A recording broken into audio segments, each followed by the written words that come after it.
la biographie. Ce n'est pas forcément une mauvaise chose. Ça va faire donc que je vais écouter en direct votre présentation, Olivier, votre parcours, vos différentes expériences.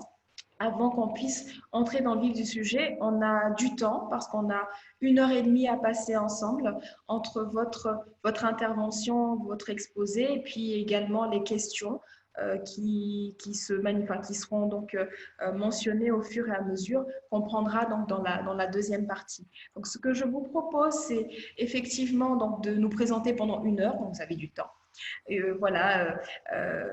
nous exposer sur ce thème travail, organisation, dialogue social, comment réussir la relance, parce on est en plein dans ce qu'il est question d'appeler une relance. La vie a plus ou moins quand même repris. Après, même si on est encore dans cette crise qui a été au démarrage une crise sanitaire et qui s'est transformée en crise plurielle, il est quand même question de reprendre le cours de nos vies. Comment est-ce qu'on fait?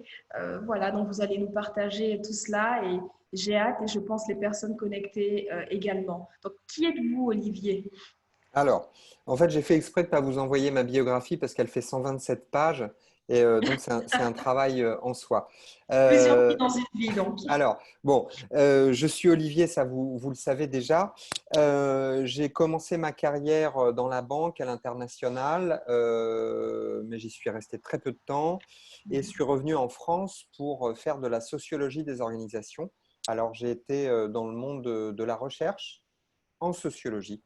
Voilà. Et c'est après quelques années passées dans ce domaine que j'ai fait du conseil en entreprise une activité à plein temps. Très rapidement, je me suis retrouvé sur le terrain de la santé psychologique au travail, qui est celui de Stimulus. Donc, je suis actif sur ce terrain depuis 2008 et j'ai été directeur associé de Stimulus de 2013 à la fin de 2019. Alors, je suis toujours dans le groupe qui possède Stimulus et participe encore beaucoup aux opérations de Stimulus. Preuve en est aujourd'hui. Lorsque j'étais à plein temps sur Stimulus, je dirigeais les activités qui relèvent du diagnostic, du conseil en organisation et en management. Donc, une certaine façon d'aborder les questions de santé psychologique.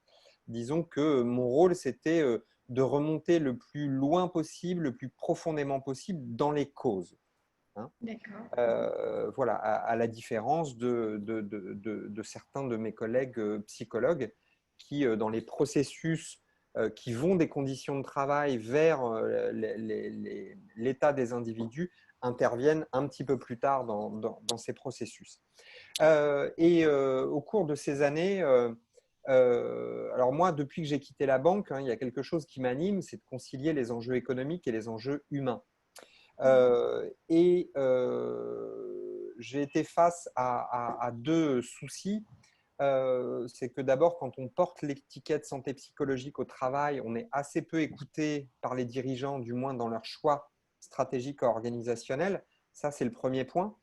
Et le deuxième point, c'est que je cherchais une idée simple qui, à la limite, pouvait se résumer en un seul mot, justement pour embarquer les dirigeants et finalement les amener à produire de la qualité de vie au travail sans même qu'ils le sachent. Alors, je ne vais pas vous en dire plus sur ce point maintenant parce qu'on y reviendra dans la deuxième partie de l'intervention.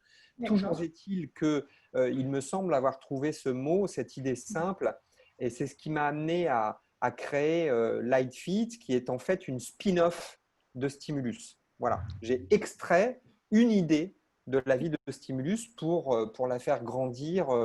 Voilà, et j'ai estimé qu'il fallait la rendre autonome, pour la rendre plus visible, pour lui donner un plus grand avenir. Voilà pour ma petite présentation. Alors, au fond, le discours que je vais vous tenir, il se déroule en deux temps. Il y a d'abord ce qui relève des constats de ce qui s'est passé, ces derniers temps et donc ce qu'on peut extrapoler pour parler du futur du travail. et puis, dans un second temps, je m'attacherai à traiter la question comment réussir la relance. Et ce n'est Ok. pas une mince affaire. Mhm. Et c'est peut-être dans cette deuxième partie que vous retrouverez le lien entre ce que je fais et la qualité de vie au travail. Dans un premier temps, je vais vraiment me concentrer sur les mots travail, organisation. Et dialogue social, ça viendra un petit peu après. Alors, dans les questions que vous m'avez soumises, il y a dans quel état sont les entreprises. Alors, je vais Exact. commencer par ça, sachant que la première chose que je voudrais dire, c'est que c'est très difficile de répondre à cette question parce que ça dépend. Voilà, les situations sont très diverses, hein, ça dépend des secteurs. Vous imaginez bien que le transport aérien n'est pas dans la même situation que l'industrie agroalimentaire, que des entreprises qui étaient déjà en position de force sur leur marché, telle Amazon par exemple, potentiellement ressortent encore plus fortes. Et puis le troisième point, c'est que eh bien, les entreprises qui n'avaient pas de cash, qui n'avaient pas de trésorerie, voilà, ont beaucoup plus souffert que les autres. J'ajouterais aussi au passage que, évidemment, mon discours est très influencé par ce que j'observe en France. Voilà, donc vous me pardonnerez, j'espère que je ne serai pas trop décalé par rapport à votre réalité et je pense notamment à la deuxième partie. Donc, n'hésitez pas, si vous trouvez que je suis décalé, je ne sais pas si c'est possible aussi de m'interrompre pour poser des questions chemin faisant, mais en tout cas, moi, ça ne me dérange aucunement si ça peut permettre de faciliter la compréhension avant d'attendre la fin de la présentation. Alors, une fois que j'ai dit que c'était très difficile de répondre à cette question, bon, on peut quand même dire deux choses sur l'état des entreprises. Et ces deux choses vont sans doute vous paraître être des évidences. D'abord, il y a les déséquilibres comptables et financiers. Et j'insiste sur une chose, c'est que tout de suite, quand on pense à ça, on pense aux pertes de chiffre d'affaires. Mais il y a autre chose qui va être sur le plus long terme, c'est que nous avons accumulé des dettes et ces dettes, d'une façon ou d'une autre, il va falloir les rembourser. Hein. Vous vous souvenez, vous connaissez peut-être la formule de Milton Friedman. Enfin, en tout cas, non, ce n'est pas la formule de Milton Friedman, l'économiste, mais elle a été popularisée par lui. There's no such thing as a free lunch. Ça veut dire que quand on dépense de l'argent et qu'on n'en gagne pas en face, il y a un moment, il faut passer à la caisse. Et ça, c'est un point très important qui va traverser finalement la deuxième partie de ma présentation.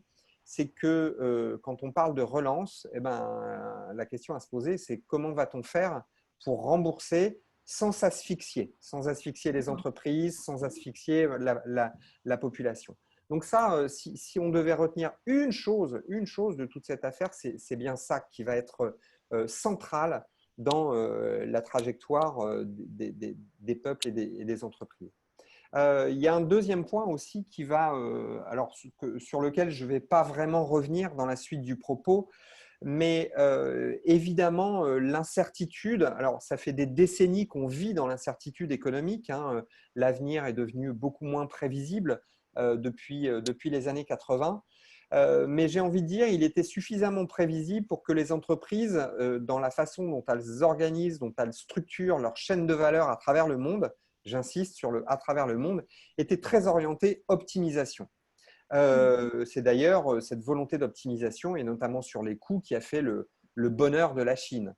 Mais dès lors qu'il s'agit d'assurer la sécurité des chaînes de valeur ou leur résilience en fonction des événements, eh bien, voilà, il n'est plus question uniquement que de coûts, mais bien de sécurité, de l'habilité des chaînes de valeur. Voilà. Mais là, pour le coup, c'est un propos qui est pertinent à l'échelle industrielle, et ce n'est pas tellement à l'échelle industrielle qu'on va se positionner aujourd'hui. Alors, si je rentre un petit peu dans le travail, dans ce qu'on a observé ces derniers mois, alors là, je vais être à nouveau extrêmement banal. Je vais m'efforcer d'échapper une seconde à la banalité, mais ça ne va pas être évident. Au fond, finalement, qu'est-ce qui a été massif, qu'est-ce qui a dominé ces derniers temps? C'est évidemment le télétravail. Et quand je dis ça, j'inclus les interactions à distance, les réunions à distance. Alors, il y a peut-être quelque chose qui a été plus discret, c'est que finalement, le télétravail a caricaturé le système des relations. Dans toute organisation, il y a un système relationnel qui est un système de coopération. On travaille les uns avec les autres, on travaille plus ou moins les uns avec les autres. Et il se trouve que, eh bien, il y a des individus qui sont au cœur de la coopération et des individus qui sont un peu à la périphérie d'habitude. Et là, ce qui a été caricatural, c'est que ceux qui étaient au cœur de la coopération, c'est-à-dire ceux dont les autres ont beaucoup besoin, eh bien, ceux-là ont été encore plus sollicités jusqu'à connaître un peu de souffrance, sans verser dans l'indignation grandiloquente, mais ça a été très, très, très, très compliqué. Et puis, ceux qui étaient à la périphérie se sont retrouvés encore plus à la périphérie et encore moins sollicités avec ce que ça peut occasionner d'isolement, d'anxiété, des choses comme ça.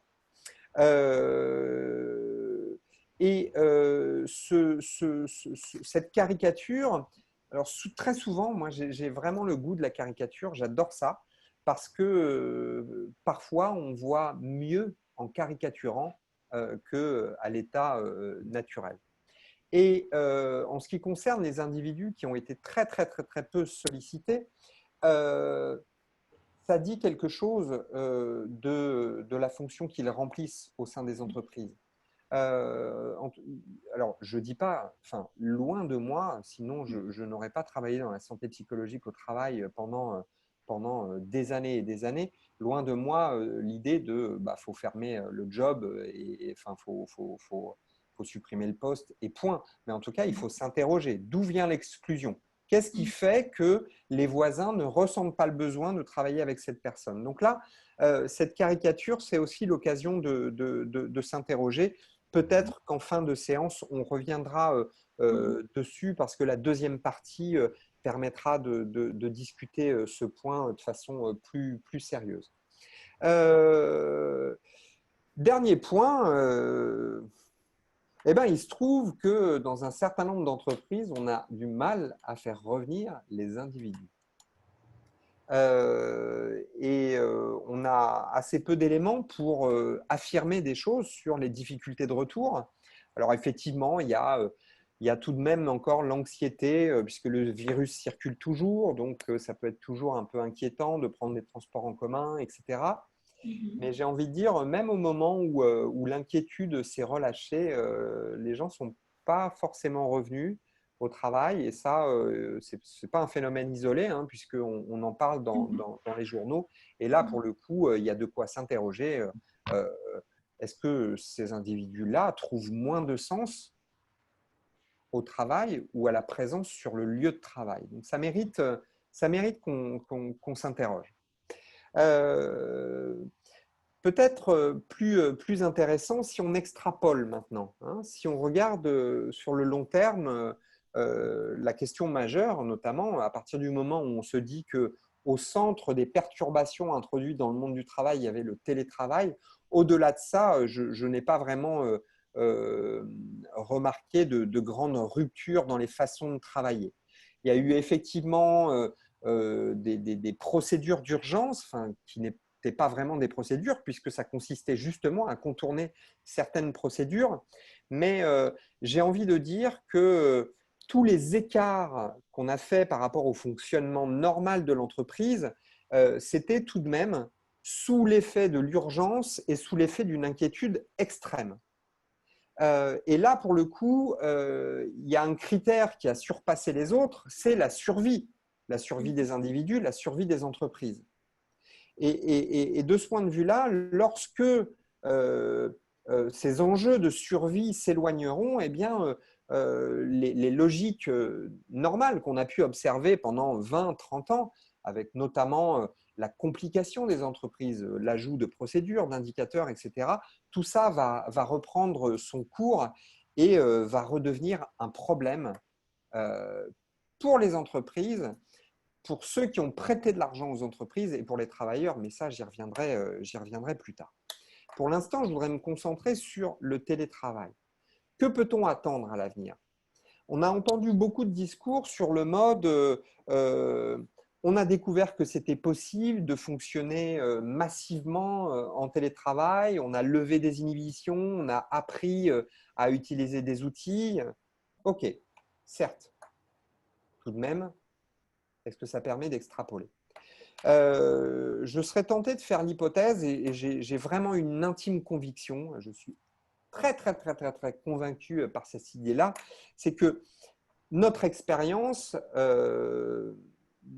nous permet d'être plus confiants et à légitimer le télétravail. Et le télétravail, pour des raisons qui relèvent de l'équilibre vie professionnelle, vie personnelle, ou pour des raisons qui relèvent des coûts, par exemple des coûts immobiliers pour les entreprises, le télétravail va prendre un petit peu plus de temps, y compris dans la relation avec les acteurs extérieurs, puisque en tant que consultant, je passe beaucoup de temps chez mes clients, parfois pour un rendez-vous d'une heure et demie, et je dépense le double en transport.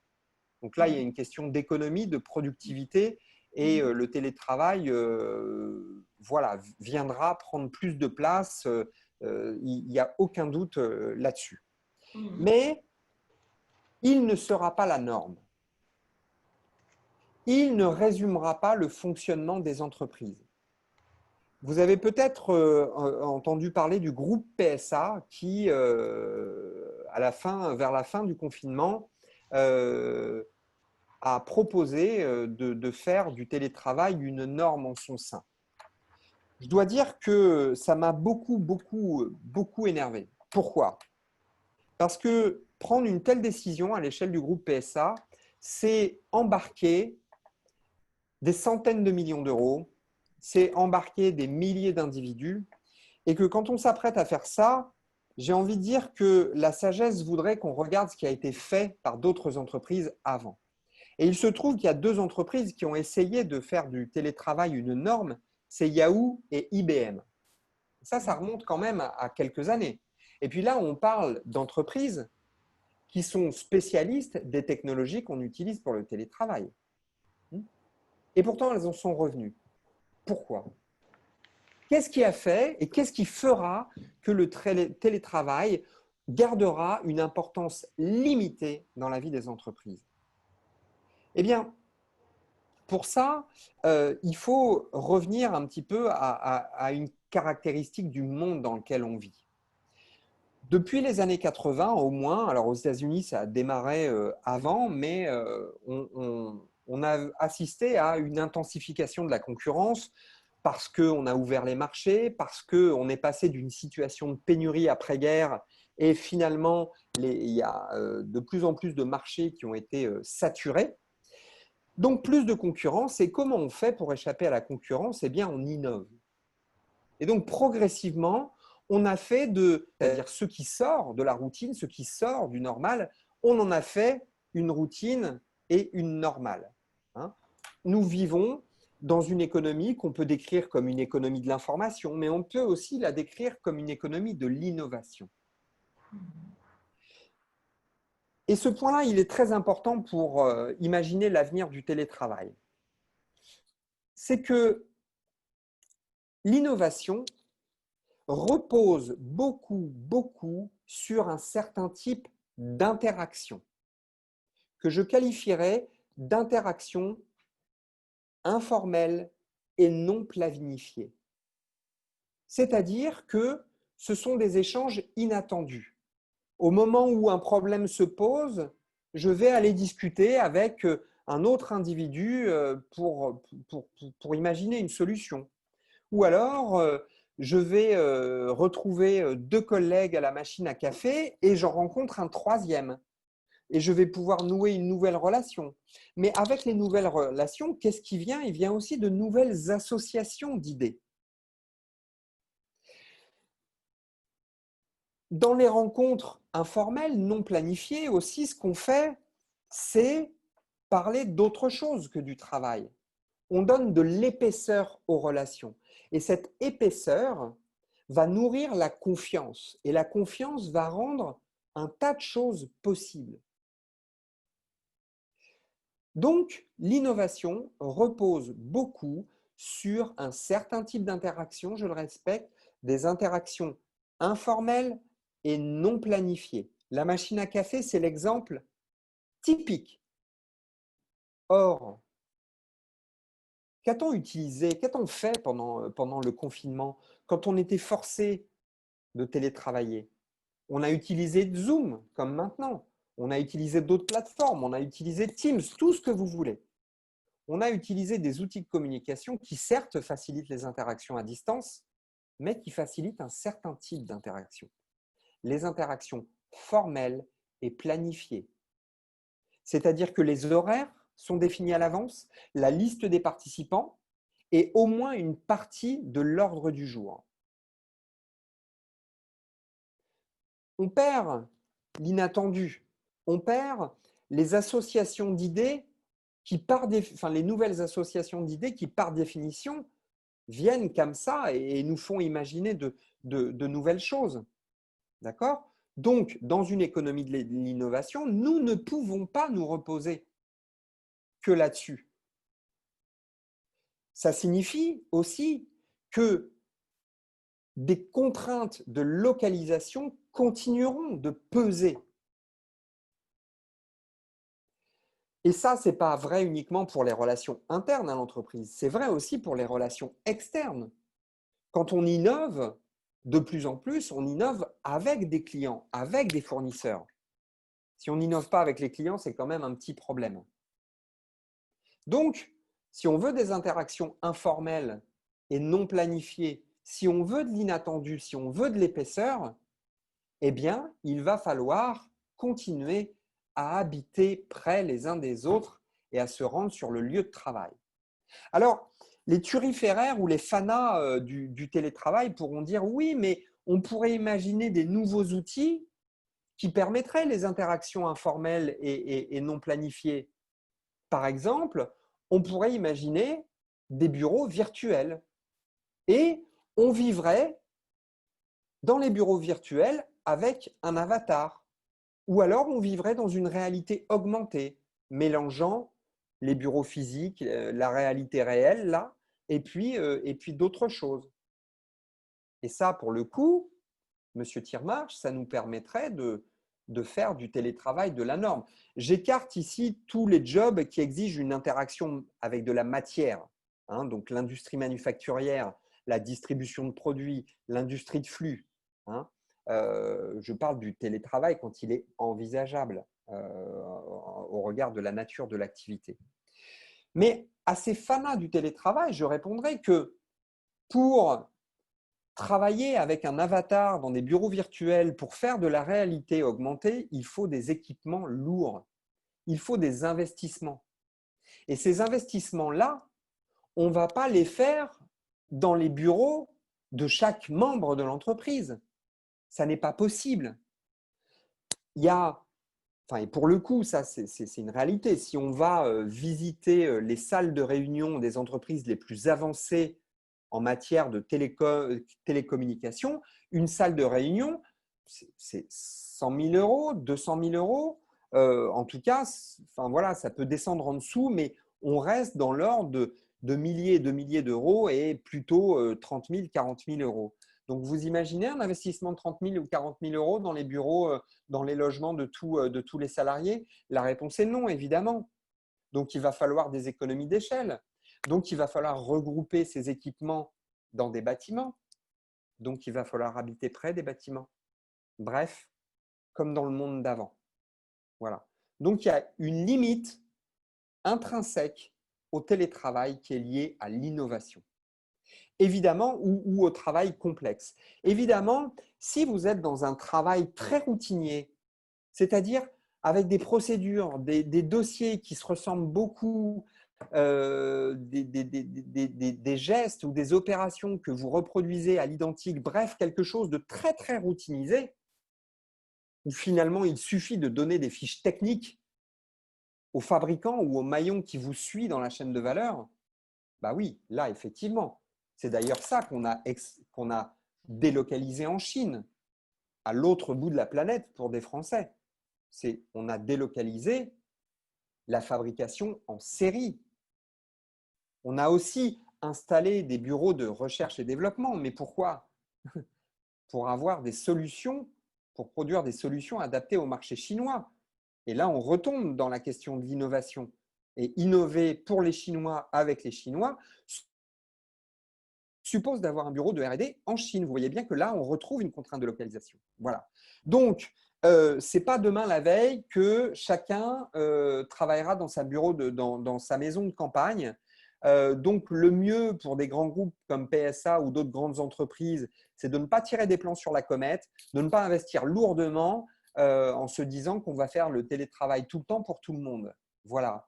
Et pour les individus, ce n'est pas la peine de vendre son appartement dans une grande métropole pour acheter en lieu et place une maison à la campagne. Quand on a les moyens de faire les deux, tant mieux. Mais s'il faut choisir, il ne faut pas rêver. Faut pas rêver. Voilà.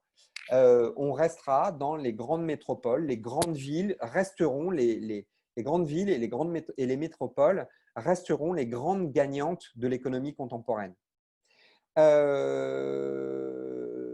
Je terminerai ce propos sur le travail par une hypothèse. Je vous parlais d'épaisseur des relations. Je vous parlais de système relationnel, de système de coopération. J'aurais pu vous parler de toile de liens sociaux, de réseau social, pas au sens digital, pas au sens facebookien du terme, mais au sens du réseau social qu'on entretient depuis la nuit des temps. Eh bien, avant le confinement, avant l'épidémie, nous avons noué des liens, nous avons chacun étendu une toile. Et avec les membres de cette toile, on a donné de l'épaisseur, on a appris à se connaître.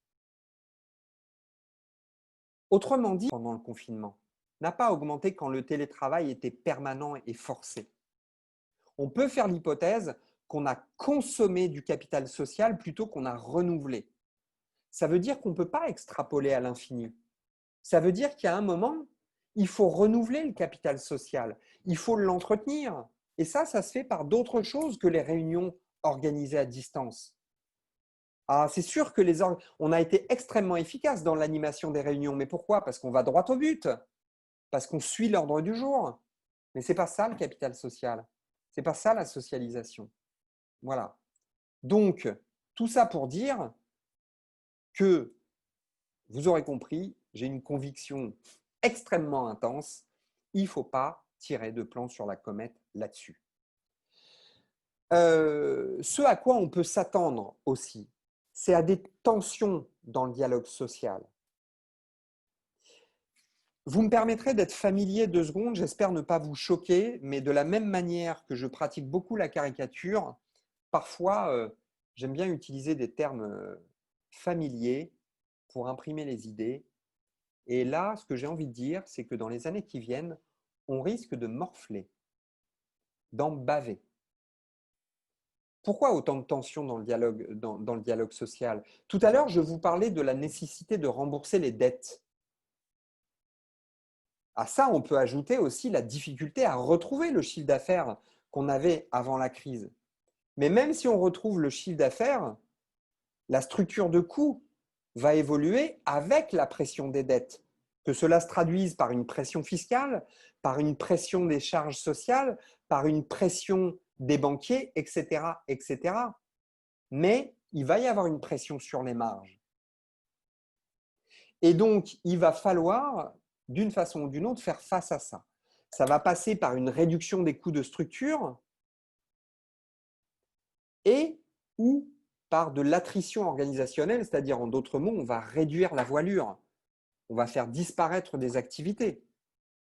Alors, je souhaite bonne chance aux directeurs, aux directrices des ressources humaines, parce que la fonction ressources humaines risque d'avoir beaucoup de mauvaises nouvelles à annoncer dans les temps qui viennent. Et je vais essayer, dans la deuxième partie de mon propos, de trouver une voie pour s'en tirer le mieux possible dans le dialogue social. Et la réduction des coûts de structure, l'attrition, ça ne va pas être le seul souci. c'est que pendant le confinement, j'ai jamais autant regardé les chaînes business, les émissions d'économie. Et tous les jours, on a entendu il faudra travailler plus, sous prétexte pour rembourser. Et donc là, ce qui vient derrière, en tout cas pour ce qui est de la France et d'un certain nombre d'économies, c'est le spectre de l'intensification du travail.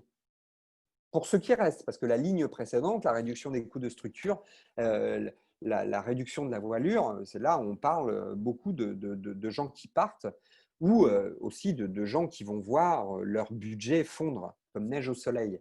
Mais là, on parle de ce qui reste. Nous voyons venir le spectre d'une intensification du travail. Et je vais revenir sur ce point. Voilà quelques éléments que nous pouvons affirmer. Je ne prends pas de risque, voire aucun risque, en vous disant voilà ce qu'il va se passer dans les années qui viennent. Je dirais même dans la décennie qui vient. Alors, quelle heure est-il? Bon, le temps passe quand même. Est-ce que c'est possible de prendre déjà quelques petites remarques ou questions avant de poursuivre?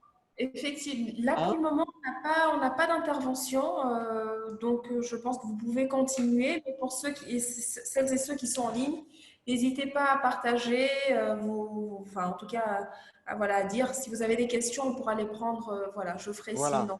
Parce que, oui, n'hésitez pas, faites-moi signe. Par l'exposé, par le partage. Voilà. Ouais, on va dire ça. C'est ça. Moi, quand il n'y a pas de questions, je fais toujours l'hypothèse que c'est parce que je suis limpide. Voilà. Et c'est une hypothèse qui m'arrange psychologiquement. Moi, j'en aurais personnellement, mais je les garde pour la fin. D'accord, d'accord.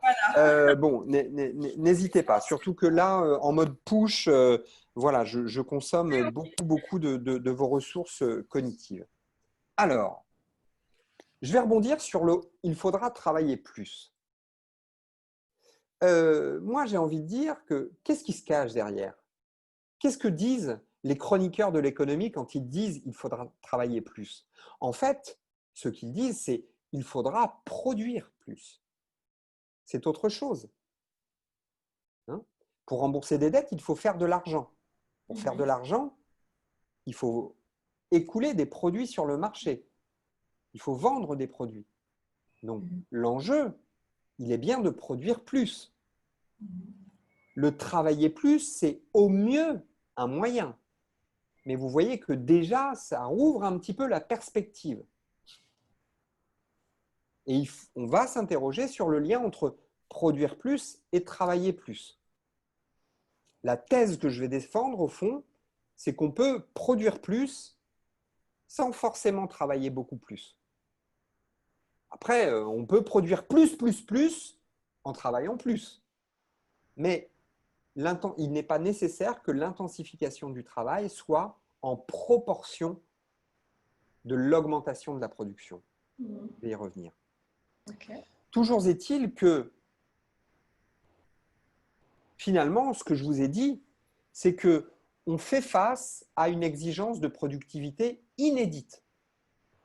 Et c'est lié au poids des dettes. Alors, pourquoi je fais ce lien? Là, je vous renvoie aux travaux des économistes et en particulier aux travaux de Krugman. Que nous dit Krugman? Ce qu'il nous dit, c'est que sur le long terme, la croissance, le taux de croissance macroéconomique dépend des gains de productivité. C'est la productivité qui détermine la croissance sur le long terme et c'est la croissance qui va nous permettre de rembourser les dettes. C'est bien de productivité dont on a besoin. Alors là, juste au passage, quand je parle de productivité, je ne parle pas de productivité individuelle, je ne parle pas des cadences. Les cadences, la productivité individuelle, ça n'est qu'une source de productivité parmi d'autres. Quand je parle de productivité, c'est la valeur créée, la richesse produite, divisée par la quantité de facteurs de production, par exemple le temps de travail, par exemple. Ce n'est pas le seul exemple, évidemment. Il y a aussi, évidemment, le capital qui prend la forme de technologie. Donc, quand je parle de productivité, c'est bien au sens de l'efficience, au sens du rendement de l'effort, au sens de la richesse créée par rapport à ce qu'on met comme budget au fond, par rapport à ce qu'on dépense. Et là, on a un souci. On a un énorme souci, en fait. C'est que les gisements de productivité exploités traditionnellement montrent des signes d'épuisement. Si vous regardez les statistiques de productivité, et là, il y a une quantité de travaux d'économistes sur ce point. Il suffit, par exemple, de taper paradoxe de la productivité, d'aller sur Wikipédia, il y aura toute une liste de références et vous pourrez aller voir. Qu'est-ce qu'on observe? Depuis la fin des années 60, on observe une baisse tendancielle des gains de productivité annuels. Pour ce qui est de la France, dans les années 50-60, on était à 5,5 annuels. Hein. Je parle des gains annuels. Et depuis, tac, tac, tac, tac, tac, tac, tac, aujourd'hui, on est autour de 1%. On est en train de passer en dessous des 1% et tranquillement, on tend vers zéro. C'est un point extrêmement important, ça. Alors, cette baisse tendancielle, elle est vraie lorsqu'on s'approche de la frontière technologique économique. Hein? Donc, d'accord, on a observé ça dans les pays les plus avancés. Et dès lors que les économies se développent pour rejoindre le peloton de tête, et donc ça veut dire qu'il y a de plus en plus d'économies dans ce cas-là, et ben, dès qu'on rejoint la frontière technologique économique, on est affecté par cette baisse tendancielle des gains de productivité. Et ça, c'est un drame. Pourquoi? Parce que quand il n'y a plus de gains de productivité, si on veut donner davantage aux gens, eh ben, si je veux donner à l'un, il faut prendre à l'autre. Le jeu économique devient un jeu à somme nulle. Lorsque vous êtes à 5,5, il faut une génération pour doubler la richesse du pays. Lorsque vous êtes à 2, 3, il vous faut 3 générations. Lorsque vous tendez vers zéro, il faut une infinité de générations pour doubler la richesse d'un pays. Et qu'est-ce qui se passe dans ces cas-là? Eh bien, on se tape dessus dans le dialogue social, mais on se tape dessus dans la rue. Et aux élections présidentielles ou législatives, etc., eh ben, on ne vote pas forcément pour les candidats les plus sympas. Je ne citerai pas de nom. Pas de nom du côté des États-Unis, par exemple. Mais je ne citerai pas de nom. Mais vous voyez comment on vote. On fait juste savoir qu'on n'a plus qu'une quinzaine de minutes avant de terminer. Donc, bon. Il y a quelques questions qui commencent à arriver. D'accord. Des baisses tendancielles et en termes de productivité individuelle, on ne peut pas aller beaucoup plus loin sur l'intensité du travail puisque les gens, ça fait quand même quelques temps qu'ils en souffrent. Donc, on a un vrai risque de monter des tensions sociales et ça veut dire qu'il va nous falloir une autre voie, une troisième voie de la productivité en plus de l'organisationnel ou du technologique hein, et de l'individuel. Et c'est de cette troisième voie que je voudrais vous parler maintenant. Cette troisième voie, c'est la productivité relationnelle. Alors, j'ai de la chance puisque c'est le terrain de prédilection de la sociologie des organisations, cette productivité-là. Pour vous en parler, je vais commencer par vous donner 2 exemples. Le premier exemple nous vient d'une chaîne hôtelière. Au départ, la direction de cette chaîne avait un problème. Elle jugeait ses marges insuffisantes. Et pour gagner en performance, dans un premier temps, ils se sont dit on manque des bons outils, on n'a pas la bonne structure. Donc, on va investir dans un logiciel de yield management pour optimiser le taux d'occupation des chambres. On va renforcer les process. On va créer des fiches de poste. Donc, dans un premier temps, on dépense 450 000 € dans la structure technique, les outils, les process, l'organigramme, etc., etc., etc. Zéro impact, zéro gain. Dans un deuxième temps, la direction se dit, en fait, les manques ne sont pas dans la structure, ils sont dans les individus. Et en particulier, dans les individus qui font face aux clients, c'est-à-dire les réceptionnistes. Parce qu'ils sont jeunes et tout le monde sait que les jeunes ne comprennent rien à la vie et encore moins à la vie économique. Tout le monde le sait, c'est une évidence. Et puis, il y a beaucoup de turnover, donc ils n'ont pas le temps d'accumuler des compétences. Et puis aussi, entre vous et moi, monsieur le consultant, on les paye mal, donc ils manquent de motivation. Alors, ce qu'ils ont fait, c'est puisqu'ils manquent de conscience, puisqu'ils manquent de compétences, eh bien, on les a formés à la relation client, etc., etc., etc. Et puis, on a instauré un système de rémunération variable. Pendant cette deuxième phase, on a dépensé 150 000 euros. Donc 600 000 euros au total, pour un résultat absolument nul. Si on allait sur le terrain, voir comment les gens travaillaient, qu'est-ce qu'on découvrait? Eh bien, on découvrait que les réceptionnistes se faisaient souvent engueuler, parce qu'il y avait souvent des petits pépins dans les chambres d'hôtel. La télécommande qui ne marche pas, la robinetterie qui ne marche pas, etc. Donc les clients s'en apercevaient en arrivant en fin de journée, ils retournaient à la réception, ils disaient ça ne va pas du tout. Le réceptionniste les accompagnait et donc laissait d'autres individus seuls à la réception. Tout ça augmentait, baissait le taux de satisfaction client. Le réceptionniste revenait à l'accueil. Bon, bah, désolé, monsieur Tirmarche, écoutez, je vais vous donner une autre chambre et puis je vais vous surclasser. Mais pour me donner une autre chambre, qu'est-ce qu'il fallait? Fallait qu'il y ait avoir des chambres en réserve. Donc, il fallait diminuer le taux d'occupation de l'hôtel. Et puis, en me surclassant pour se faire pardonner, de fait, on baissait le prix moyen des chambres. Satisfaction client, taux d'occupation, prix moyen, vous voyez, c'est toute l'économie de la chaîne hôtelière qui s'affaisse. Alors, vous me direz, mais quand même, il y a des gens pour s'occuper des télécommandes et de la robinetterie. Les réceptionnistes, ils sont entourés par la maintenance, par l'équipe de nettoyage. Eh bien oui, mais sauf que l'équipe de nettoyage, elle ne voyait pas les défauts parce que là où le problème des réceptionnistes, c'était d'offrir des chambres en bon état, le problème du nettoyage, c'était d'aller le plus vite possible pour faire le tour de toutes les chambres. On leur mettait une pression sur le temps. Donc, ils n'avaient pas le même problème. Et puis, du côté de la maintenance, on leur demandait de réduire les coûts. Donc, ils ne remplaçaient pas forcément les choses. Et puis, ils n'étaient pas forcément disponibles en fin de journée au moment où les clients s'apercevaient qu'il y avait des défauts.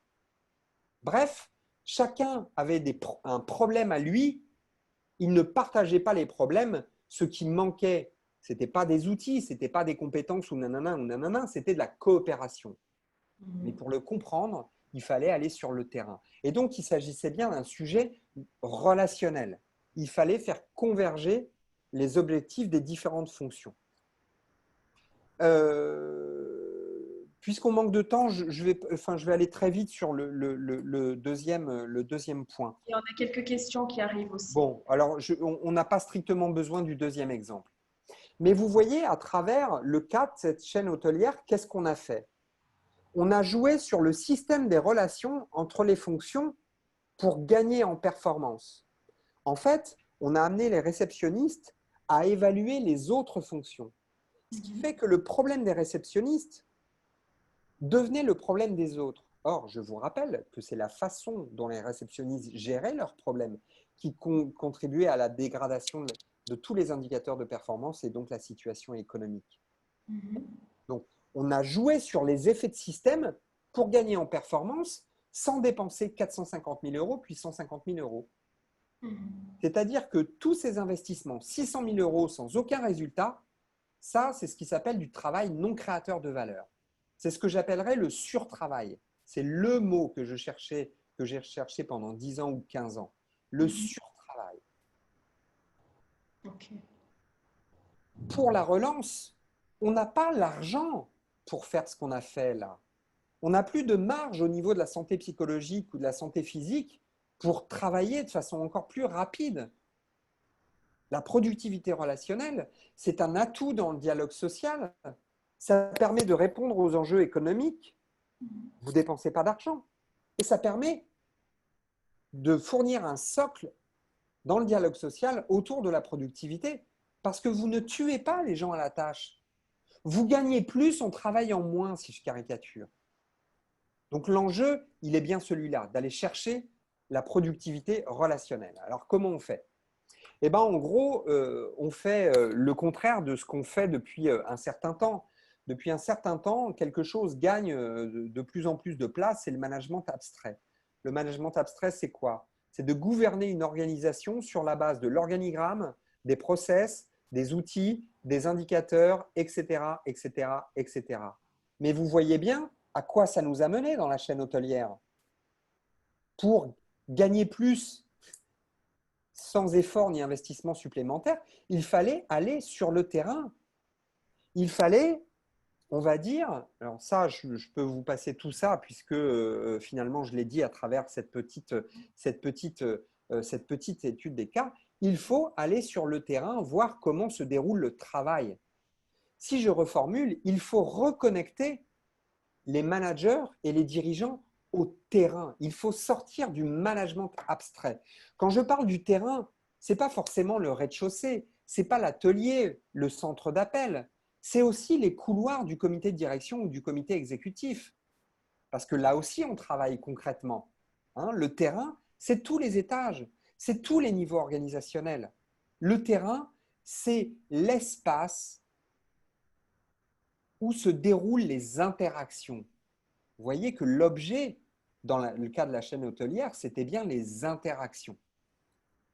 Alors la question, c'est comment on fait pour reconnecter le management au terrain. L'enjeu, c'est qu'il s'approprie les raisonnements issus des sciences sociales. Hein, parce que l'objet des sciences sociales, c'est d'observer et de comprendre le déroulement des interactions, de comprendre les relations. Comment on fait? Il y a la formation des managers. Donc, ça vaut le coup d'introduire les sciences sociales ou de leur donner plus de place dans les formations en école de commerce ou en école d'ingénieur. L'information, c'est qu'on peut produire des diagnostics pour les dirigeants et les managers qui manquent de temps ou qui manquent de compétences en sciences sociales. Et puis, c'est aussi l'organisation de la productivité, de la proximité managériale. L'enjeu, c'est bien de mettre les managers en position d'observer le travail concret, d'être dans la place, pas au-dessus de la place. Alors attention, il y a une fausse bonne solution. Parce que tout de suite, j'ai toujours des doigts qui se lèvent. Ah, moi, c'est ce que j'ai fait. J'ai réduit le nombre de strates hiérarchiques. D'accord. Et donc, votre manager, il est passé à une équipe de quelle taille? Ah, on est passé d'équipe de 5 personnes à 30 personnes. Très bien. Pouvez m'expliquer comment votre manager il fait pour observer le travail de 30 personnes? Il ne peut pas. Donc, il n'y a pas de solution facile à ça. Comment il faut faire? Eh bien, il n'y a pas de solution simple, il n'y a que des solutions complexes, au cas par cas. Ce qu'il faut organiser, c'est la coopération entre deux échelons hiérarchiques dans l'acte même de production. Comment on fait ça? Imaginez, vous êtes dans un département qui traite des dossiers. Et puis, il y a deux catégories de dossiers, des dossiers complexes, des dossiers simples. Dans une première configuration, vous donnez les dossiers complexes, vous donnez une catégorie de tâches aux encadrants, au profil un petit peu capé, comme on dit. Et puis, les dossiers simples aux autres. Mais ce n'est pas ce qu'on appelle coopérer dans l'acte même de production. Là, vous avez deux échelons qui travaillent en parallèle, pas ensemble, en parallèle. Comment on peut faire pour les faire travailler ensemble? Il faut qu'ils partagent les dossiers. C'est que les dossiers complexes, il ne faut pas que les managers les prennent pour eux. Je donne juste ça à titre d'exemple, mais qu'ils partagent les dossiers. Il faut être au fond ensemble, autour de l'objet de production. Il faut avoir les mains dans le cambouis, certainement pas dans le reporting, dans la consolidation des process, etc., etc., etc. Voilà, j'ai un peu accéléré sur la fin, j'en suis désolé. Voilà, alors que je vous avais promis d'aller plus vite sur la première partie. Que je n'ai pas interrompu, on n'a plus qu'une petite dizaine de minutes pour parcourir quelques réflexions et questions. Donc, ce que je propose, c'est d'y aller pour qu'on puisse continuer à partager. Donc, on nous demande de travailler plus, c'est quoi? C'est quoi pour vous? Des horaires de travail? Est-ce que c'est travailler mieux? Si c'est mieux, ce qui est toujours et partout, demander aux collaborateurs. Donc ça, c'est la première question donc, qui revient. Concrètement, travailler plus, qu'est-ce que ça veut dire? Est-ce qu'on parle en termes d'horaire de travail? Est-ce qu'on parle de travailler mieux? Alors, là, il y a plusieurs réponses. Quand vous entendez les chroniqueurs de l'économie dire il faudra travailler plus, qu'est-ce que ça veut dire? Ça veut dire augmenter les horaires déjà, la durée des journées, supprimer des jours fériés. Bon, en France, on a de la marge là-dessus. Réduire les congés, des choses comme ça. Voilà. Donc là, oui, il s'agit de durée. Mais ça peut aussi être augmenter les cadences. Dans tous les cas, il s'agit d'intensifier le travail. C'est ça que j'entends par travailler plus. Ok. Et ce que je propose d'une certaine manière, c'est de travailler mieux, mais de travailler mieux collectivement, par la qualité de la coopération. C'est ce qui s'est passé dans la chaîne hôtelière. On a amélioré la qualité de la coopération, on a renforcé la coopération entre les différentes fonctions. C'est ça le travailler mieux. Voilà. Ok. C'est là-dedans que se situe la productivité relationnelle. C'est dans les liens entre les personnes, dans la coopération. Dans tous les cas, si on veut produire plus sans se, excusez-moi d'un nouveau terme familier, mais sans se flinguer, eh ben, on n'a pas d'autre choix que de coopérer davantage. D'accord. Donc c'est ça en fait, la productivité relationnelle, c'est la coopération, la collaboration Exactement, exactement. en termes un peu plus simples. Euh, alors, quoi que vraie votre analyse du paradoxe de la productivité, c'est la question du modèle capitaliste dans son ensemble qui est justement remis en cause, avec tensions sociales internes et externes au sein des organisations. Donc ça, voilà, c'est un partage et une réflexion qui est arrivée tout à l'heure. Ça m'est difficile de répondre à cette question parce que ça nous embarque quand même. Là, on parle des institutions macroéconomiques, macrosociales. Donc là, derrière, il y a du lourd et ce n'est pas maintenant que je vais discuter le capitalisme. En revanche, je vais affirmer une chose et je vais l'affirmer, le réaffirmer. Nous avons la vie que nous avons grâce aux gains de productivité qui ont été réalisés. Voilà, à travers toute l'histoire de l'humanité, notre assiette est remplie. Alors, ça dépend des pays, certes, mais en tout cas, mon assiette à moi, elle est remplie parce qu'on a gagné de la productivité dans l'économie agricole. Puis, on a gagné de la productivité dans la manufacture parce que sinon, j'aurais des chaussettes trouées. Donc, je suis désolé, mais il y a une vérité qui est hors du temps, hors de l'espace et qui est là, quelles que soient les institutions. C'est si vous voulez du confort, il vous faut de la croissance. Si vous voulez de la croissance, il vous faut des gains de productivité. Maintenant, la croissance, elle peut être bonne ou mauvaise. Ok, la croissance est une quantité, c'est aussi une qualité. Voilà, on peut avoir une forte croissance verte, on peut avoir une forte croissance sans détruire la planète, quoi. Donc voilà, mais j'irai pas plus loin sur cette réflexion. Mais de la productivité, on en aura besoin, quoi qu'il arrive, quoi qu'il arrive. C'est entendu. Alors moi j'ai une question pour vous Olivier, le temps peut-être de voir s'il y a d'autres questions qui arrivent avant qu'on clôture ce moment de partage. Euh, Vous avez mentionné principalement la fonction des DRH. Alors je ne sais plus, je ne me souviens plus des termes exacts, mais c'était bon courage aux DRH. Vous diriez que déjà aujourd'hui et même demain, quel va être finalement le rôle du DRH, comment est-ce il ou elle devrait prendre sa place dans cette évolution, comment est-ce qu'il pourrait participer aussi finalement à cette troisième voie que vous proposez, parce qu'il y a quand même Ouais, pendant ce séminaire pas mal de DRH qui sont ouais, connectés, qui ouais. vont être Ouais. Bah, j'ai envie de dire que pour les... voilà, relancer. Pardon, excusez-moi. Voilà. Voilà. Les tâches de la fonction ressources humaines, elles vont pas, enfin, dans leur nature, elles vont pas évoluer beaucoup, beaucoup, beaucoup, hein. C'est-à-dire que on continuera à recruter, à gérer des mobilités, à gérer des programmes de formation, à produire des payes aussi, hein, ça fait partie du job. Donc voilà, la nature des tâches ne va pas évoluer beaucoup, beaucoup, beaucoup. Mais il y a des directions des ressources humaines qui ont géré un certain nombre de plans de départ. Des PSE, on dit en France, des plans sociaux d'entreprise. Voilà. Juste, ce que je disais, c'était que ça va être la même chose en pire. Voilà, c'est que des plans sociaux, il va y en avoir à l'appel. Et des réductions de budget, il va y en avoir à l'appel. Voilà. Donc, Le pire, ce la serait dans nature ce des tâches, Pardon, excusez-moi. Le pire, ce serait le volume. Donc, enfin, en Oui, oui, quantité. oui. La nature des tâches va pas vraiment évoluer, mais la quantité de tâches désagréables va Mhm. vraiment augmenter. Et donc, les tensions relationnelles autour de la fonction ressources humaines, qui est face aux représentants du personnel, qui accueille les humains, ça va être plus dur. Mhm. Mhm. Maintenant, si on met en perspective par rapport à mon discours, c'est quoi le job de la fonction des ressources humaines? La productivité relationnelle, c'est une affaire humaine. On parle des relations humaines. Mhm.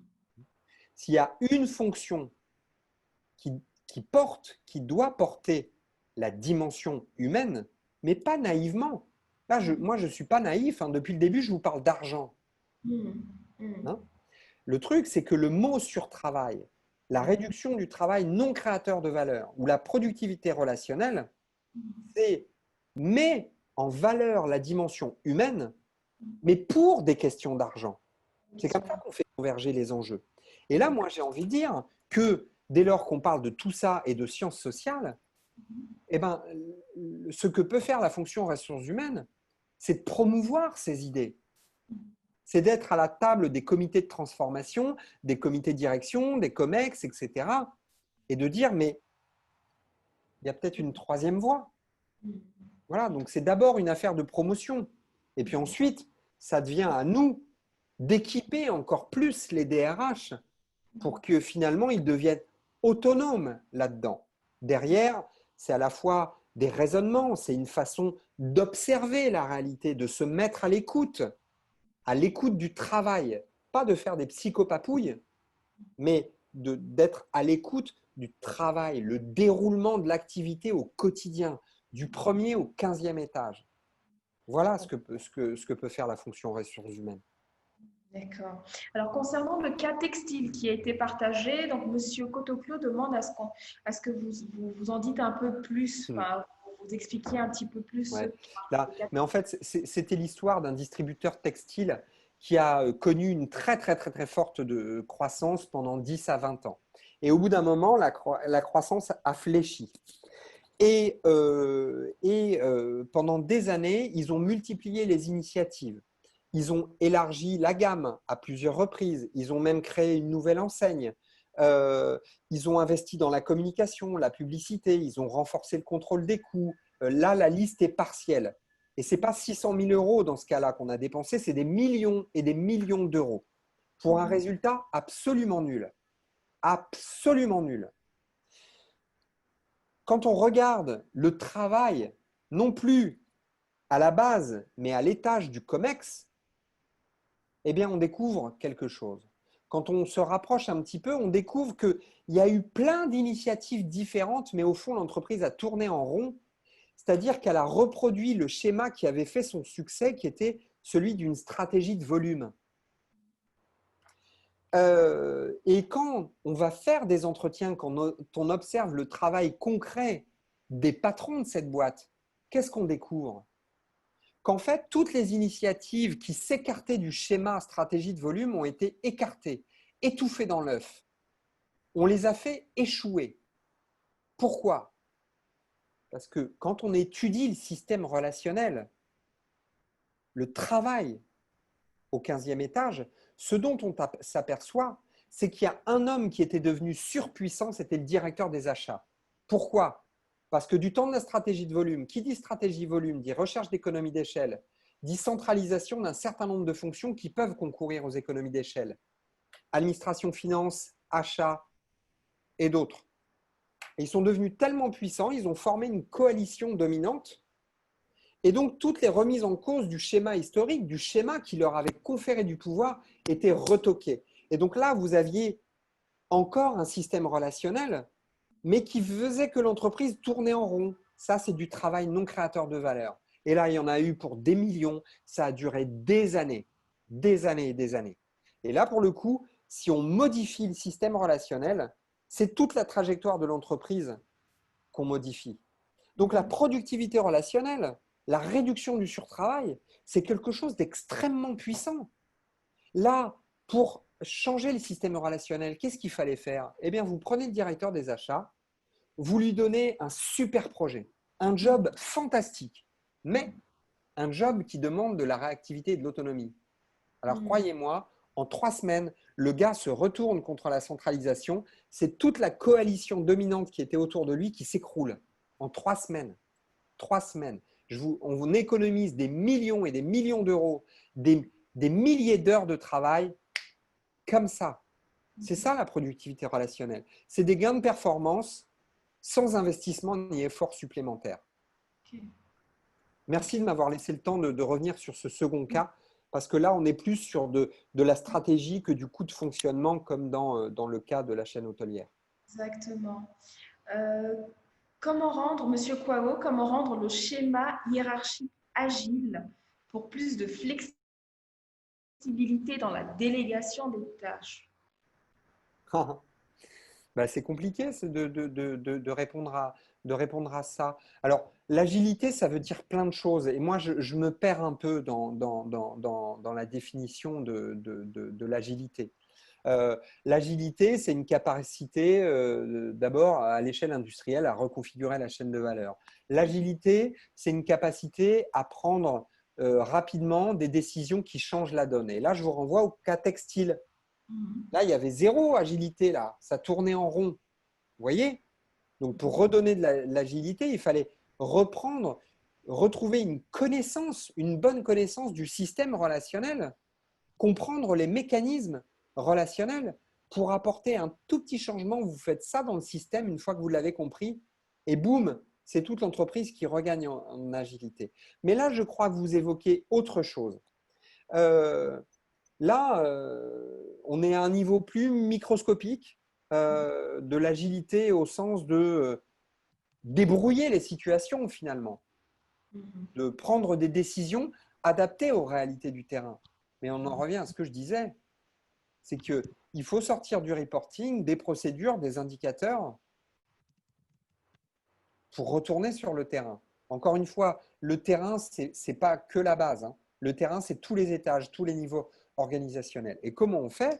Eh bien, vous prenez les deux échelons et vous faites en sorte qu'ils travaillent ensemble dans les mêmes tâches.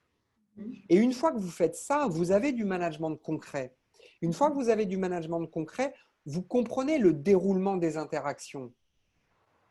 Et vous êtes capable de faire de la productivité relationnelle.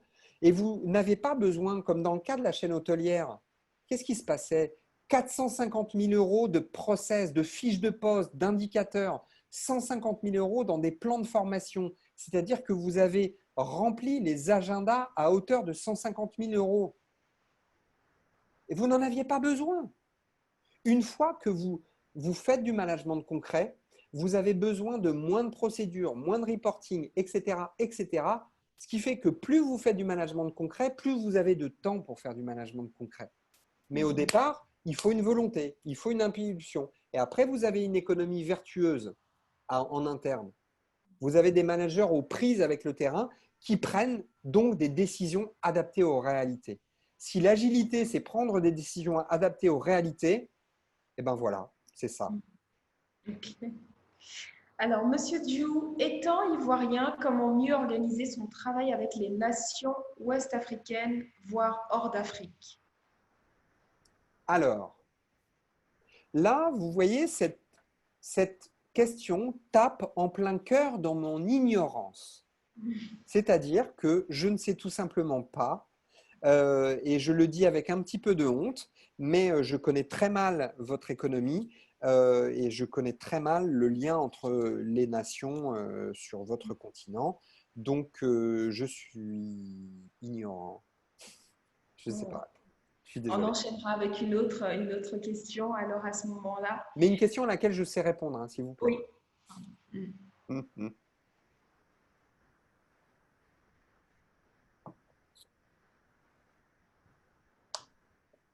Alors, donc, management de terrain, management abstrait, affaire du manager ou du dirigeant et de la culture.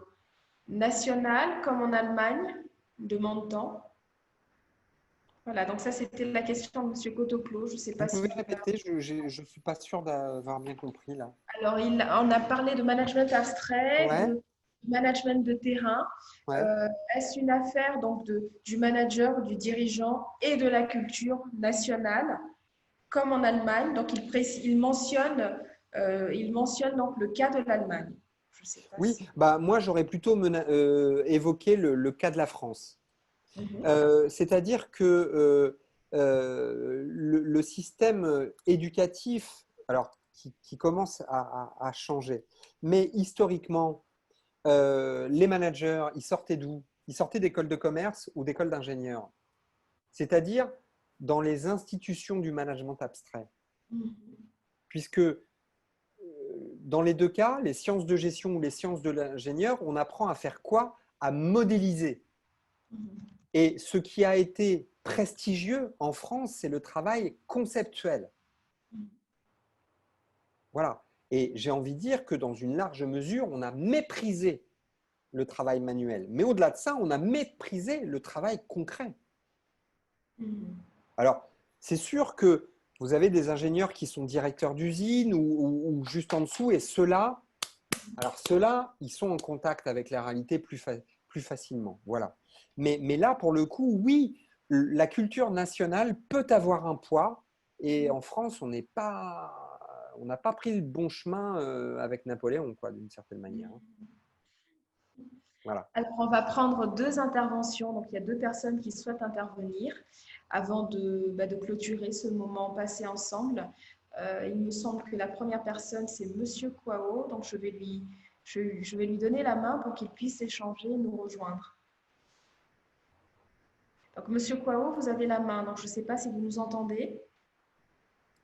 Son micro est coupé, je crois. Ouais, là, Voilà. Hop, il est recoupé. ah. Peut-être c'est à nous, non, de lui donner Est-ce que j'essaie de demande. faire? Vous nous entendez? Je vous entends très bien. Vous m'entendez? Oui, parfaitement. D'accord. Bonsoir, monsieur. Bonsoir, Bonsoir. Nila. Bonsoir. Merci. J'ai pris l'intervention en cours. Je m'excuse, hein. La réalité d'Abidjan. Voilà. Les Mais je suis très réalités. heureux du partage du contenu que j'ai écouté. Très pragmatique. Mhm. Voilà.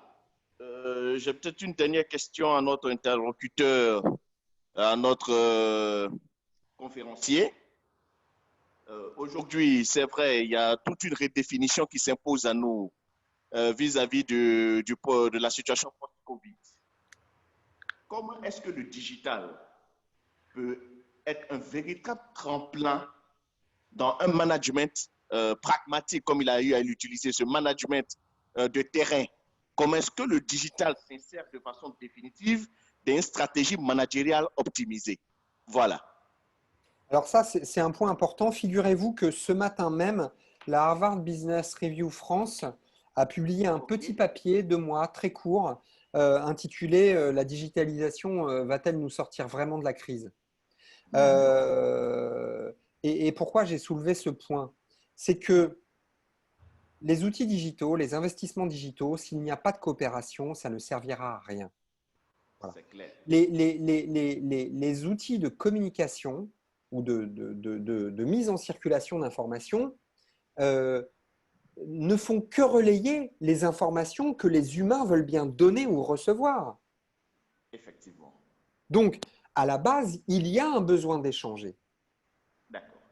et même un besoin de coopérer. Ce n'est pas tout à fait la même chose, hein. La même chose. On peut s'envoyer des choses comme ça sans coopérer, mais s'il n'y a pas de besoin de coopération, les technologies de communication ne servent strictement à rien. Si je n'ai pas besoin de coopérer avec vous, eh ben, je ne vous contacte pas et point barre. Si vous avez Interagir une alors. base de knowledge management, de capitalisation des connaissances, etc., si je n'ai pas envie de partager mes informations, eh ben, votre base, elle ne sert à rien. Donc, l'investissement technologique n'est qu'un potentiel. Ce qu'on attend, c'est que ce potentiel se réalise. Et il ne se réalise que dans la coopération. Donc j'en reviens à mon propos. C'est que pour réussir la digitalisation, il faut d'abord renforcer les liens de coopération. Il faut se mettre au clair avec le système relationnel. le comprendre, le modifier comme j'ai fait dans les 2 cas que je vous ai cités. Ensuite, vous investissez. D'abord, vous renforcez la coopération, vous simplifiez, vous allégez votre structure, vous allégez les emplois du temps, le portefeuille de projets, les formations, etc., etc., etc. Et quand vous avez ça, alors vous êtes capable de tirer le plein potentiel de la technologie. D'accord. Mais googlisez un petit coup Olivier Tirmarche, Harvard Business Review France, et vous aurez ce papier ainsi que des précédents. Cherchez aussi sur le journal Les Échos, parce que tout ce qui est management abstrait, etc. Alors, j'ai un bouquin qui va sortir, mais j'ai fait un peu de teasing à travers d'une série de papiers, la saga du surtravail. Il y a eu 4 épisodes pour l'instant. Il y a eu aussi un papier sur le télétravail. Donc, il y a un certain nombre de mes éléments de discours que vous pouvez retrouver à l'écrit. D'accord. Et puis, le livre, il faudra l'acheter parce qu'à chaque exemplaire, je touche 1 euro. Merci. C'est compris. Bien compris en tout cas. Merci. Je vous en prie. Entendu pour moi aussi. Donc, il y avait enfin Monsieur Tian qui avait levé la main aussi, à qui je vais donner la main. Alors, je ne sais pas s'il est encore en ligne, je pense que oui. Monsieur Tian, est-ce que vous nous entendez?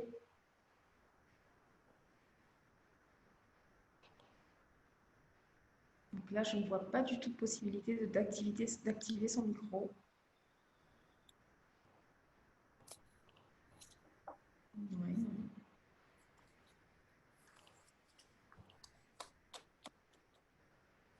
Est-ce que vous nous entendez, Monsieur Tian? Je ne vois pas du tout de Par micro. écrit, non, il peut, Monsieur Par Thiam. écrit, non, effectivement, par écrit. Voilà. Alors, comment s'infiltrer à l'intérieur de l'économie française? Je crois que c'est ça la question, Monsieur Djou. D'accord. Donc, Monsieur Djou qui posait la question, donc étant ivoirien, comment mieux organiser son travail avec les nations ouest-africaines, à laquelle on n'a pas pu répondre. Comment s'infiltrer à l'intérieur de l'économie? Donc là, il parle de l'économie française, il parle du continent européen, donc il élargit sans restreindre, on va dire, au continent africain. Là, il a reprécisé sa question qui arrive. Mais je ne sais pas plus y répondre. En fait, monsieur, on va vous blacklister parce que je ne sais pas répondre à vos questions. Je déteste ne pas savoir. Je ne sais pas répondre. Et puis, ce n'est pas possible en fait de répondre en 2 minutes à cette question. À cette question, bien sûr, je comprends. Alors, nous n'avons pas de nouvelles questions qui arrivent et c'est vrai que c'était tellement intéressant qu'on part bientôt là sur. On a débordé de pratiquement une demi-heure. Voilà, c'est vrai qu'on était tous suspendus vraiment à votre exposé, à votre partage. Merci infiniment, Olivier. C'est moi qui vous remercie. J'ai pris grand plaisir et c'est quand vous voulez. Partagez. S'il y avait donc un élément, je dirais, à retenir pour la relance, par oui ou par non, est-ce que c'est finalement la productivité relationnelle qu'il faut retenir? Est-ce que vous diriez que c'est ça? Oui, c'est le mot-clé. La productivité relationnelle, la réduction du surtravail. Ce n'est pas tout à fait la même chose, mais c'est à peu près la même chose. Et c'est la clé, oui. On ne s'en sortira pas. On ne s'en sortira pas. La coopération. On ne s'en sortira pas sans ça. Voilà. Ça fait 40 ans qu'on ne s'en sort plus avec les gisements traditionnels, qu'on ne s'en sort plus avec les sciences de l'ingénieur, avec les sciences de gestion. Et là, ce n'est pas une récession qu'on va avoir si on ne s'en sort pas. C'est une régression historique. Donc là, il faut s'y mettre. Entendu. Parfait. Alors, moi, je vais vous remercier pour votre disponibilité, pour votre partage et puis pour toutes les interventions que nous avons eues. Ouais, c'était super. Merci pour les questions. Donc, avec Olivier Tirmarche. On vous dit à très bientôt. On remercie encore une fois HLC qui nous donne l'opportunité de pouvoir échanger et s'enrichir. Et à très bientôt via de nouvelles aventures. Belle fin de journée à vous. Merci. À bientôt. Au revoir.